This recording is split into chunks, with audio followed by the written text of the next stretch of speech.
기도하겠습니다. 515장입니다. 515장.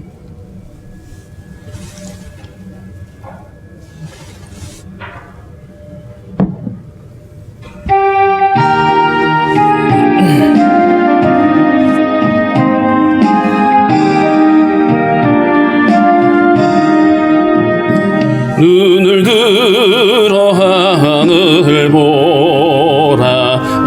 어지러운 세상 중에 곳곳마다 산영의 탄식 소리 들려온다. 빛을 잃은 많은 사람, 길을 잃고 헤매이며 당자처럼 기진하니 믿는 자여 어이할꼬. 눈을 들어 하늘 보라. 어두워진 세상 중에 외치는 자만 겁많은 생명수는 말라서라. 죄를 대속하신 주님, 선한 일꾼 찾으시나. 대답하리 어디 있나. 믿는 자여 어이할꼬. 눈을 들어 하늘 보라. 살아계신 주 하나님, 약한 자를 부르시어 하늘 뜻을 전하셨다. 생명수는 홀로 예수, 처음이요 나중이라. 주님 너를 부르신다. 믿는 자여 어이할꼬. 눈을 들어 하늘 보라. 다시 사신 그리스도, 만 백성을 사랑하사 오래 참고 기다리네. 인내하신 우리 구주, 그의 심판하시는 날 곧 가까이 임하는데 믿는 자여 어이할꼬.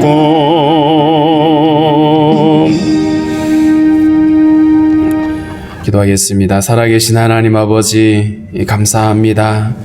참으로 어지럽고 또 하나님 아버지 혼돈스러운 이러한 때에 오늘도 우리에게 새 아침을 허락해 주시고 주님 앞에 엎드릴 수 있게 하신 하나님 감사합니다. 이 환난과 고통의 때에 더욱 우리가 눈을 들어 주를 바라볼 수 있도록 믿음을 다하여 주옵소서. 보여지는 것들이 전부가 아니라 그 너머에 계시는 하나님이 크심을 우리가 다시 한번 기억하며, 그러게 주님 우리가 낙심하지 않고 더욱 주님 의지하며 믿음으로 나아가는 저희들 되게 하여 주옵소서. 환난의 날을 나를 부르라 하신 하나님, 우리가 날마다 깨어서 주님 부르고 주님 의지할 때에 우리의 기도를 들으시고 응답하시는 그 하나님의 선하신 은혜로 말미암아 우리가 넉넉히 이기게 하시기를 원하고 기도합니다. 코로나로 인해서 두려워하고 있는 많은 사람들, 또 어려움 가운데 있는 사람들을 긍휼히 여겨주시고 하나님 도우시는 하나님의 은혜로 말미암아 하나님 이 어려움들을 이겨내게 하시고 우리의 모든 두려움들을 벗겨내어 주시기를 원합니다. 속히 코로나가 종식되게 하셔서 하나님 우리가 마음껏 주님 앞에 모여 예배하며 교제할 수 있도록 하나님의 선하신 은혜로 함께하여 주옵소서. 하나님 아버지, 오늘도 성도들의 모든 간구를 아시는 하나님, 주의 선하심으로 응답하여 주시고 우리의 연약함을 고치시며 우리 안에 모든 생각하는 것들과 계획하는 일들 안에 주님의 선하심으로 인도하여 주시기를 원하고 기도합니다. 하나님 아버지, 열방에서 들려오는 많은 고통과 아픔의 소식들을 아시는 하나님, 저들을 불쌍히 여겨주시고 하나님을 알지 못하는 자들이 하나님께로 돌아올 수 있게 도와주시며 이 환난을 허락하신 하나님께서 환난의 날을 통하여 주님께 돌아오도록 하시는 하나님의 선한 계획들을 저들이 알 수 있도록 도와주시기 원합니다. 하나님 아버지, 선교지에서 선교사님들 특별히 어려움이 없게 하시고 연약한 육체들을 강건하게 하시며 하나님 치료하시는 능력의 손으로 함께 하셔서 아버지 하나님 그곳에서 주의 영광을 경험할 수 있도록 주여 인도하여 주옵소서. 계획하는 모든 선교 사역들이 주 안에서 형통하게 이루어질 수 있도록 하나님의 도우심으로 함께 해주시기를 원합니다. 주님, 오늘도 우리에게 허락하신 말씀을 우리가 잘 이해할 수 있도록 주의 선하심으로 인도하여 주옵소서. 오늘 한날도 성도들의 가정과 하나님 모든 삶 가운데 주님의 은총을 허락하여 주옵소서. 예수님의 이름으로 기도하옵나이다. 아멘. 336장입니다. 336장.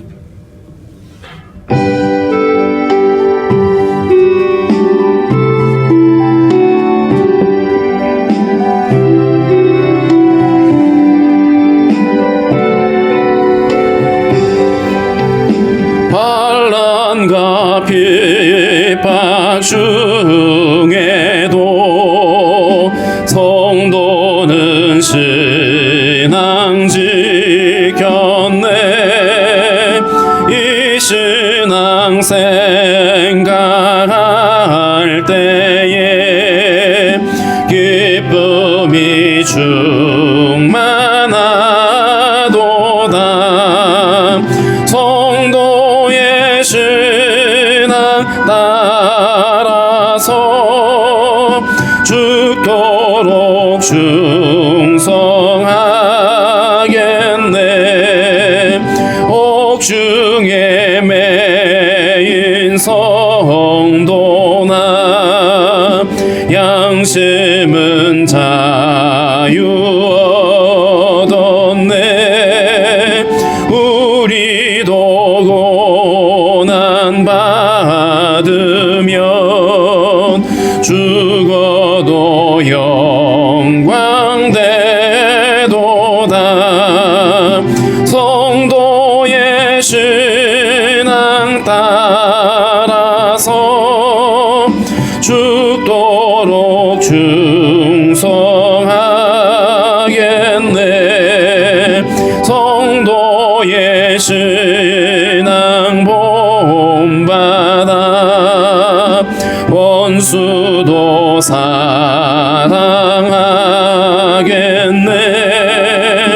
인자한 언어 행실로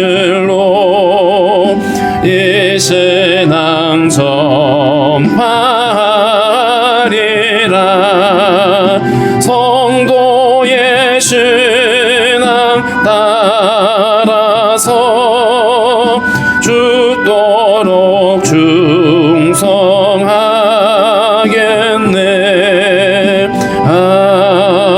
아멘. 누가복음 21장 1절부터 9절입니다. 누가복음 21장 1절부터 9절 말씀 우리 함께 읽겠습니다. 예수께서 눈을 들어 부자들이 헌금함에 헌금 넣는 것을 보시고 또 어떤 가난한 과부가 2렙돈 넣는 것을 보시고 이르시되 내가 참으로 너희에게 말하노니 이 가난한 과부가 다른 모든 사람보다 많이 넣었도다. 저들은 그 풍족한 중에서 헌금을 넣었거니와 이 과부는 그 가난한 중에서 자기가 가지고 있는 생활비 전부를 넣었느니라 하시니라. 어떤 사람들이 성전을 가리켜 그 아름다운 돌과 헌물로 꾸민 것을 말하며 예수께서 이르시되 너희 보는 이것들이 날이 이르면 돌 하나도 돌 위에 남지 않고 다 무너뜨려지리라. 그들이 물어 이르되 선생님이여 그러면 어느 때에 이런 일이 있겠사오며 이런 일이 일어나려 할 때에 무슨 징조가 있사오리이까. 이르시되 미혹을 받지 않도록 주의하라. 많은 사람이 내 이름으로 와서 이르되 내가 그라하며 때가 가까이 왔다 하겠으나 그들을 따르지 말라. 난리와 소요의 소문을 들을 때에 두려워하지 말라. 이 일이 먼저 있어야 하되 끝은 곧 되지 아니하리라. 아멘.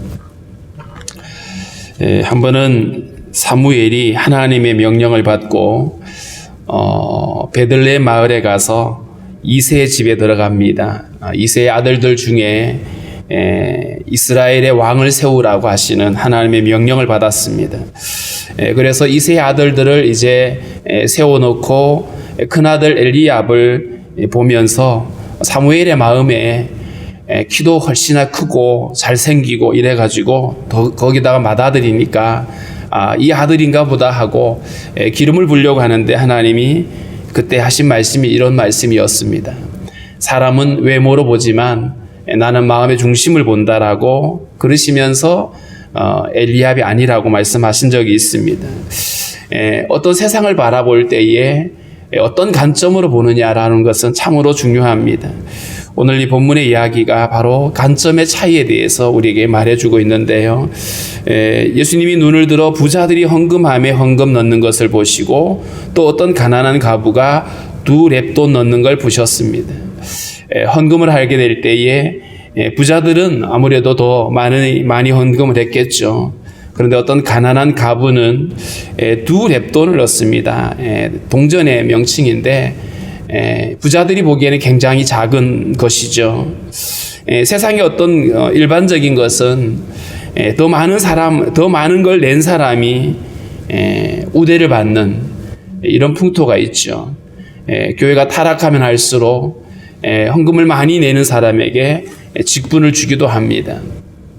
자, 그런데 여기서는 헌금을 얼마나 많이 내었느냐의 문제가 아니고 그 마음의 중심이 어떠했느냐를 주님이 보신 겁니다. 주님이 여기서 뭐라고 하셨냐 하면 내가 참으로 너희에게 말하노니 이 가난한 과부가 다른 모든 사람보다 많이 넣었다라고 말씀하셨어요. 분명히 부자는 과부에 비하면 비교도 안 될 만큼 많은 액수를 넣었을 겁니다. 또 그 외에 다른 사람들. 그런데 하필이면 주님이 그 부자와 가난한 이 과부의 2렙돈의 헌금을 비교하시면서 이 가난한 과부가 다른 모든 사람보다 더 많이 넣었다라고 말씀하십니다. 세상의 계산으로 보면 말도 안 되는 얘기죠. 그럼 왜 주님은 이렇게 말씀하신 걸까요? 그것은 바로 주님이 보신 것은 돈의 무게가 아니었습니다. 마음 중심의 무게를 주님이 보셨던 것이죠. 부자는 넉넉한 가운데 그것을 드려도 전혀 자기 삶에 지장이 없습니다. 그래서 얼마든지 넣을 수가 있었겠죠. 그런데 이 과부에게는 이게 생활비 전부였다라고 주님 말씀하고 있죠. 자기가 가지고 있는 생활비 전부였다. 부자들이 생각하기에 그 2렙돈 있으나 마나한 돈이죠. 그런데 이 가난한 과부에게는 전부였습니다. 다시 말하면 이 가난한 이 과부가 어떻게 이 2렙돈을 가지고 이것 갖고 내가 오늘 뭘 하지? 라고 계산하지 않고 이걸 전부를 드릴 수 있었는가? 적어도 그저 그냥 포기하는 마음으로 드리는 그런 것이 아니라 이 가난한 과부에게는 주님을 향한 신뢰가 있었던 것이죠. 나는 주님이면 충분합니다라고 하는 고백이 있었겠죠. 주님은 이런 고백을 기뻐 받으시는 겁니다. 그래서 우리가 헌금을 하게 될 때에 사실은 헌금 안에서 가장 중요한 것은 드리는 내 마음의 중심일 겁니다. 제가 헌금 기도할 때마다 우리의 고백을 담아 드렸다라고 고백을 합니다. 고백 없는 그냥 헌금은 적선이잖아요. 하나님 우리의 적선을 받고 싶어 하지 않습니다. 주님 우리의 마음의 고백을 받고 싶어 하시는 거죠. 가령 11절을 드릴 때에 우리의 마음의 고백은 이 모든 것들이 다 주님 주신 것입니다. 주님의 것입니다. 라고 하는 고백을 담습니다. 감사헌금을 드릴 때에는 우리가 주님이 내게 오늘도 함께 하셨던 은혜, 내게 베푸신 그 모든 은혜에 대해서 감사합니다라고 하는 감사를 담고 있죠. 우리의 고백을 담아 드릴 때에 주님이 기뻐하십니다. 고백이 아니라 아무 생각 없이 헌금 시간 됐나 보다 하고 그냥 주머니 털어서 내는 것은 주님이 결코 기뻐하지 않습니다. 주님이 우리에게 헌금을 원하시는 것은 주님이 돈이 필요해서가 아닙니다. 우리의 고백을 받고 싶으신 것이죠. 그래서 오늘 첫 번째 관점의 차이에 대한 것은 바로 헌금의 이야기를 가지고 주님이 우리에게 받고 싶어 하시는 것은 결코 돈이 아니라 우리의 마음의 중심임을 우리가 알 수가 있습니다. 5절부터에 있는 말씀은 또 다른 것 가지고 관점을 이야기하시는데요. 어떤 사람들이 성전을 가리켜 그 아름다운 돌과 헌물로 꾸민 것을 말하매, 여기서 예루살렘 성전이 말씀을 드렸던 것처럼 헤롯이 유대인의 한심을 얻기 위해서 성전을 건축을 하고 있었습니다. 이 성전이 파괴되어져서 그래서 유대인들이 가장 사모하고 있는 것, 마음 아파하고 있는 것이 성전을 재건하는 일이라는 걸 알았죠. 그래서 성전을 짓고 싶은 이 헤롯은 이 성전을 지어서 하나님께 봉헌을 하고 하는 어떤 마음의 고백이 아니라 유대인들의 한심을 얻어야 했습니다. 원래 자기의 출신이 유대인이 아니거든요. 그러니까 유대인을 다스리는 이스라엘의 왕이 되기 위해서는 환심을 얻어야 되는데, 그러기 위해서 성전을 짓고 있다 보니까 성전의 어떤 내면보다는 외면을 더 중요시했겠죠. 누군가 그런 표현을 쓰시더라고요. 솔로몬 성전의 내부는 금으로 다 칠해져 있습니다. 그런데 헤롯의 성전은 외부가 금으로 칠해져 있다. 왜냐하면 사람들한테 보여줘야 되니까. 그래서 화려하고 멋지게 짓습니다. 그래서 여기 보니까 아름다운 돌과 큰 돌을 가져왔겠죠. 그리고 이런 것들을 헌물로 꾸몄다.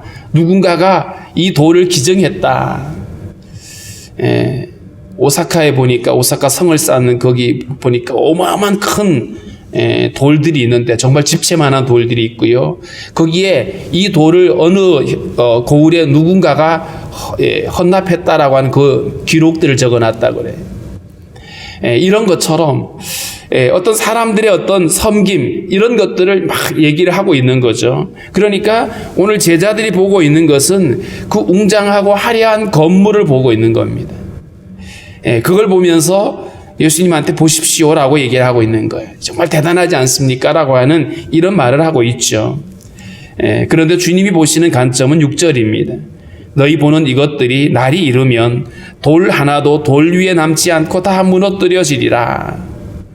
주님이 보시는 이 예루살렘 성전이라고 하는 것이 앞서 주님이 성전에 들어가셔서 말씀하셨던 것처럼 만민이 기도하는 집인데 강도의 소굴을 만들었다라고 책망을 하셨죠. 그러니까 주님이 보셨던 그 예루살렘 성전, 그 안에 그것을 둘러싸고 있는 사람들의 모습은 강도의 소굴이었습니다. 타락과 부패로 허물어져야 될 건물이라고 말씀하고 있습니다. 우리가 어떤 교회 부흥을 말할 때도 마찬가지입니다. 교회에 화려한 어떤 모습들이 있을 수 있잖아요. 건물을 짓고 거기에 멋진 프로그램이 작동이 되어지고 오케스트라가 있고 이런 다양한 이런 것 자체가 잘못됐다는 말이 아닙니다. 그런 것들을 자랑하고 싶어하고 그런 것들을 갖추게 되면 구색을 갖추게 되면 그게 부흥이라고 여기고 있는 부분들인 것이죠. 정말 주님이 원하는 교회의 모습은 그저 사람들끼리 모여서 우리끼리 많은 것을 누리고 즐기는 이런 모습이 아니라 교회가 교회 되는 것입니다. 교회로 세우시는 하나님의 목적을 온전히 회복하는 교회. 저는 성경에 나와 있는 여러 교회들 중에 안디옥 교회를 교회가 모델로 삼았으면 좋겠다 이런 생각을 가지고 있습니다. 이방인의 교회였지만 거기에는 가르침이 있었고 돌봄이 있었고 배려가 있었고 그리고 하나님 앞에 무릎 꿇는 눈물이 있었습니다. 그리고 순종이 있었습니다. 세계 선교의 전초기지가 될 수 있었던 것은 바로 그러한 까닭이었습니다. 성령 충만하고 말씀을 가르치고 그리고 하나님께 어떻게 하면 우리가 주님을 섬길 수 있는지를 금식을 하고 성령께서 말씀하실 때에 지체하지 않고 순종했던 안디옥 교회거든요. 그래서 많은 주변의 사람들이 그리스도인이라고 이름을 붙여줄 만큼 그런 교회, 이런 건강한 교회, 그 사이즈와 상관없이 규모와 관계없이 이게 중심이 되어져야죠. 그러기 위해서는 사람들이 내면에 그리스도로 말미암아서 온전한 변화가 일어나지 않으면 불가능한 것들입니다. 그저 사람이 많이 모여서 규모가 커지고 많은 일들을 하는 것이 교회 부흥이 아니라 그 교회 부흥은 그리스도의 복음으로 인해서 사람들이 변화되어지고 거기에 생명의 역사가 일어나고 순종이 일어나는 이런 것들이겠죠. 그래서 관점의 차이가 있는 겁니다. 눈에 보여지는 것들에 가치를 두고 그것을 추구하는지 아니면 보이지 않는 그 내면의 것들을 소중히 여기고 그 중심의 변화를 귀하게 보고 있는지를 봐야 됩니다. 그래서 어떤 부흥을 원하는가? 우리는 자주 우리 안에 질문해야 되겠죠. 그래서 우리가 정말 자랑하고 싶은 게 뭐냐? 우리 교회는 이렇게 커요. 우리 교회는 이런 것들이 잘 갖춰져 있어요. 우리 교회는 이렇게 사람들이 많이 모이고 헌금도 많이 하고 선교도 이렇게 많이 합니다. 이런 것들이 자랑거리가 아니라 우리 안에 정말 하나님이 주인 되시고 하나님께서 우리 안에 말씀하실 때 성도들이 순종하는 그리고 성도들 안에 여기에 놀라운 이 심령의 변화들이 일어나는 것 이런 것들을 우리가 자랑할 수가 있어야 되겠죠. 하나님 말씀이면 어떤 상황에서든지 순종을 하고 이렇게 하는 이런 교회로 우리가 다시 회복이 되어져야 할 것입니다. 예수님이 이렇게 말씀하니까 제자들이 이렇게 묻습니다. 선생님, 그러면 어느 때에 이런 일들이 일어날까요? 라고 물었어요. 그리고 이런 일이 일어나려면 어떤 징조가 있을 수 있습니까? 라고 말했습니다. 그랬더니 주님이 하신 말씀이 미혹을 받지 않도록 주의하라. 많은 사람이 내 이름으로 와서 이르되 내가 그러하며 때가 가까이 왔다 하겠으나 그들을 따르지 말라. 그러니까 첫 번째 주님이 그 특징을 뭐라고 말씀하셨냐 하면 거짓 선지자와 거짓 그리스도인들이 그리스도가 나타날 거다. 사람들을 미혹하는, 사람들이 뭘로 미혹할까요? 자기가 예수라고, 자기가 재림 예수라고 사람들을 미혹하고 그러면서 사람들한테 두려움을 조장을 합니다.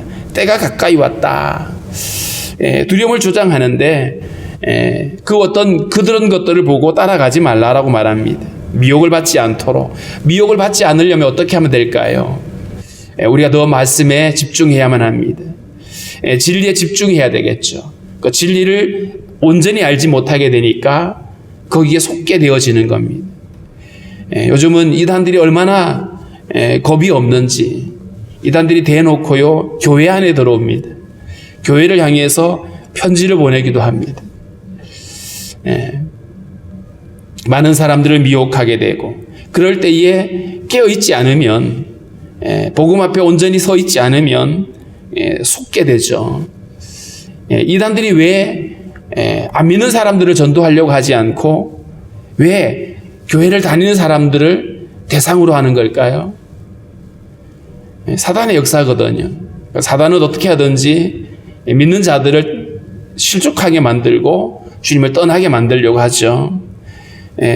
그리고 그 성도들이 잘 몰라요. 교회를 아무리 오래 다녀도 말씀을 잘 모르고 복음을 모르다 보니까 옆에서 그냥 툭 찌르면서 그거 잘못된 거야. 니네 목사가 잘못 가르쳤어. 이래버리면 그러면 진짜 그런가 하고 거기 쫓아가는 거예요. 그래서 우리는 말씀을 잘 듣고 배워야만 합니다. 9절에 보면 난리와 소요의 소문을 들을 때 두려워하지 말라. 환난의 날이 온다 그러고 말. 난리의 소문. 그냥 단순히 난리가 아니라 그냥 다른 나라에서 일어나는 어떤 단순한 소문이 아니라 이런 난리가 우리 안에 찾아오는 겁니다. 그래서 이제 내일 보겠습니다마는 마지막 때가 되어지면 환난의 때가 찾아온다. 이 환난의 때에 성도들이 어떻게 해야 될까요? 앞서 거짓 선지자들이 이렇게 난무할 때에는 우리가 진리 안에 견고히 깨어서 진리를 붙들고 살아가면 됩니다. 근데 환란이 찾아왔을 때, 그게 우리의 삶으로 다가오고 육체에 다가오고 이렇게 찾아왔을 때 우리가 어떻게 해야 될까요? 주님 또 말씀합니다. 두려워하지 말라라고. 미혹을 받지 않도록 주의하고, 그리고 환란이 찾아왔을 때 두려워하지 말라라고 말합니다. 왜 그렇게 말씀하신 걸까요? 그리고 우리는 이 환란의 때에 대해서 이전에 우리가 보았던 관점은 환란은 절대 있어서는 안 되잖아요. 고난은 우리에게 찾아오면 안 되는 거잖아요. 그런데 우리가 이 시대를 분별하고 환란을 우리가 이해함에 있어서 우리는 새로운 관점을 가져야만 합니다. 시대를 바라보게 될 때에는 어떤 세상적인 어떤 관점으로 세상을 바라보고 역사를 평가하는 것이 아니라 이 모든 것들을 주관하시는 하나님의 시선으로 봐야 됩니다. 하나님의 시선으로 세상을 보게 되어지면 이러해서 하나님이 이렇게 하시는구나라고 우리는 이제 알게 되는 거예요. 가령 오늘 이 환란의 때에 이 환란이 안 믿는 사람들에게만 가는 게 아니고 믿는 자들에게 임하는 것이거든요. 근데 이 믿는 자들에게 왜 환란이 오느냐? 왜 안 믿는 사람들과 함께 똑같이 환란을 겪게 만드느냐? 그 환란을 통해서 주님이 이루고자 하시는 일이 있었습니다. 그것은 바로 여전히 주님을 알지 못한 채 살아가고 있는 사람들을 주님께로 돌이키기 원하시는 하나님의 마지막 기회였습니다. 그래서 계시록에 보면 많은 재앙들이 임하죠. 세상을 막 뒤엎어버리는 어마어마한 환란들이 일어납니다. 그런데 그 환란의 와중에 주님이 하시는 말씀이 당신의 백성들을 부르시고 계시는 거예요. 그들이 받을 재앙에 남아있지 않고 내게로 돌아오라고. 환란을 주시는 하나님의 목적이 세상을 곧바로 그냥 엎어버리지 아니하시고 환란의 때를 두신 이유는 그 가운데 남아있는, 여전히 깨닫지 못하고 남아있던 사람들을 불러내시는 하나님의 자비라는 거예요. 이미 믿음에 서 있는 사람들 같으면 주님 그냥 저들을 엎어버리고 우리 데려가시지 이렇게 생각하겠죠. 그러나 하나님은 그 남은 한 사람 한 사람을 기다려주시고 그들을 불러내시는 그 시간들을 우리에게 허락하고 있다는 거죠. 우리가 출애굽기 1장을 볼 때에 이스라엘 백성들에게 그 어마어마한 정말 끔찍한 핍박과 환란이 찾아왔던 것은 그들을 애굽에서 건져내시려는 하나님의 섭리였다라고 말씀드린 적이 있습니다. 고난을 주시는 하나님의 섭리가 있습니다. 그 환란의 때에 우리가 더욱 주님 의지하고 믿음 안에 서 있어야만 합니다. 환란을 두려워하는 것이 아니라 환란 때문에 내가 주님을 떠나는 것을 더욱 두려워해야 됩니다. 마지막 때에 거짓 선지자들이 우리를 미혹하는 것, 그때 우리가 주의해서 넘어가지 않도록 깨어 있어야 하고, 환란의 때에는 그 환란을 주시는 하나님을 우리가 기억하면서 많은 사람들이 주님께 돌아올 수 있도록, 전쟁이 일어나고 소요가 일어난 그곳에서 사람들이 주님을 만날 수 있게 해달라고 우리는 그렇게 기도해야 되는 것입니다. 그래서 역사를 보는 관점과 환란을 이해하는 관점이 우리 안에 다시 한번 새로워져야만 합니다. 무엇보다도 우리가 사람을 바라볼 때에 사람의 어떤 외모로 보여지는 그것들이 그 사람의 전부가 되어서는 안 될 것입니다. 어떤 그 사람의 그 소유나 학벌이나 이런 것, 어떤 겉모양, 그 사람 말하는 어떤 그 말이 아니라 그 사람이 뭘 추구하고 있는지, 그 사람이 정말 어디에 가치를 두고 있는지를 우리가 주목해 보면 그 사람이 보여지게 될 것이고요. 뿐만 아니라 비록 사람이 실수하고 넘어지고 그럴지라도 우리는 그리스도의 사랑으로 그들을 바라볼 수가 있어야 됩니다. 아무리 세상은 저 사람은 쓸모없는 사람이라고 제쳐놓는다고 하더라도 주님의 십자가의 복음으로 그들을 회복할 수 있다는 사실을 또한 우리가 바라볼 수가 있어야 되고요. 무엇보다도 우리를 바라보시는 주님의 시선은 우리의 있는 모습 그대로 보셨다면 우리는 아마 절망일 겁니다. 그러나 주님은 당신의 사랑의 눈으로 그 십자가의 창으로 우리를 바라보시면서 우리를 의롭다고 말씀하시고 우리를 사랑하시는 주님의 그 은혜를 우리가 기억할 수가 있을 것입니다. 오늘은 관점에 대한 이야기를 했는데요. 사람을 보든 어떤 세상을 바라보든 역사를 바라보든 간에 우리의 시선이 우리가 주님의 관점에서 바라보게 될 때에 세상은 새롭게 보여질 것입니다. 새롭게 우리가 이해할 수가 있을 것입니다. 사람을 볼 때에도 보여지는 것들이 아니라 그 내면에 있는 것들을 볼 수 있도록 하나님께 지혜를 구하는 우리가 되어져야 할 것입니다. 이 시간 함께 우리 기도할 때에 우리가 세상을 이해하고 있는 우리의 눈이 성하고 있는지 그렇지 않는지를 돌아보면서 주님 우리에게 주님의 시선을 허락해 주십시오라고 우리 함께 기도하겠습니다.